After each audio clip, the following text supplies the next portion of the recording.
So finally guys, my alpha beta language video that I've been promising to all my English followers who have appreciated my verbal de-escalation playlist. I want to say first and foremost that I'm sorry about cutting that project so suddenly. A few things happened, but do not worry, works keep going on. It's just that had to be put on hold, and in the meantime obviously I'm always more than happy to receive questions and topics from you guys, so don't be shy. I just want to say also that this particular subject actually came out a bit out of a joke when someone said you know, the sentence calm down as a 99% rate of failure, which is totally true. So that's what we're going to be talking about, guys. It's because it's part of the alpha beta principles.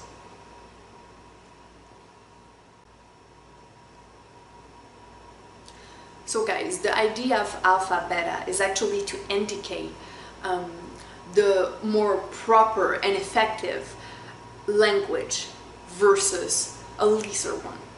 So obviously the alpha is actually one who is being listening to, and the beta one is more of a, you know, just part of the thing is half chances of success and change. And usually when we talk about alpha beta language, it can be put into two categories, in the sense that we often use it and mainly use it for law enforcement. So it reflects the type of command that a police officer will give to their subject.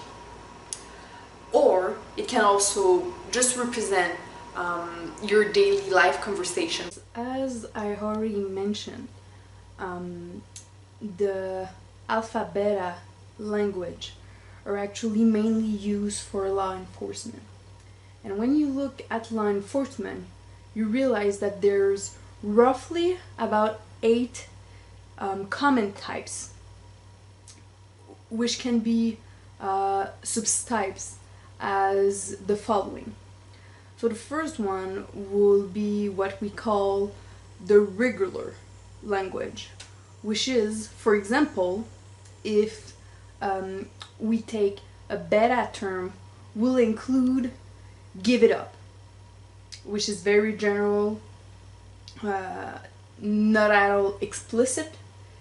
And if we go into the alpha language, which will be more implicit and much more detailed, would be drop the gun. Some kind of example will be let me see them, as a beta expression, and take your hands out of your pocket would be the alpha version. Also, the second category would be relatively to the word stop.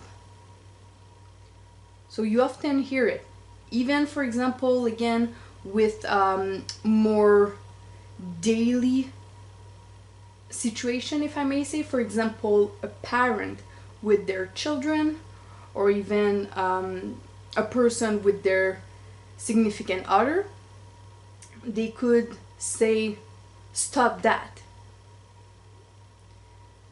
without any further details.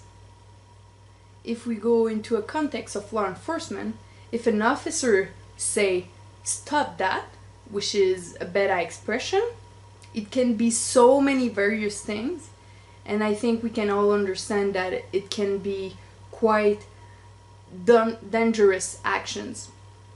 So on the alpha version, we will actually be much more explicit and precise what is the dat in question. So for example, we will say stop talking, stop fighting, stop the car, etc. Another category will be the don't. Again, same thing. This is something that we can see and use as a term in our daily basis. With anyone really, even with a friend, with a coworker and whatnot, we can often say, don't do that, which is very much part also of the beta language. But again, if we try to be more specific and be clearer, we will use the alpha language. And if I would be to be in a law enforcement position, if I may say, I will use precise phrases such as don't shoot, don't move, don't jump, etc. So that will be all, guys. I'm very sorry for the shortness of that video. I just really wanted to introduce quickly this concept because I think it's a very important one in the verbal de-escalation spectrum. And as I said, it's good especially for law enforcement in the sense that there's a huge dangerous reality to it. But even in your daily life, it is actually a language that you should periodize. Alpha language should really be something that you aim for because it's a much more positive and clear and transparent and effective language. So obviously, even in your daily life, it brings much more positive consequences. And for example, if you're in any type of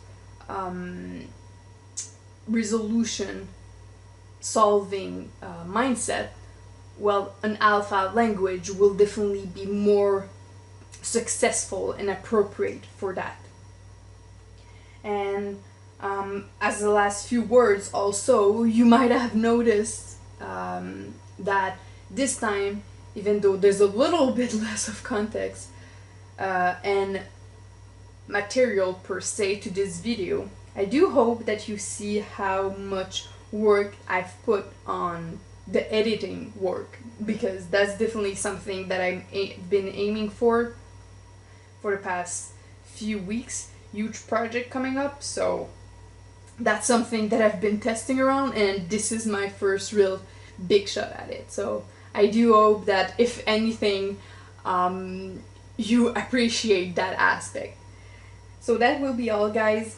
Thank you very much again for watching. Sorry for the long delay, sorry for the shortness, but great stuff are coming ahead. So stay tuned. Hope to see you soon, guys. Bye bye.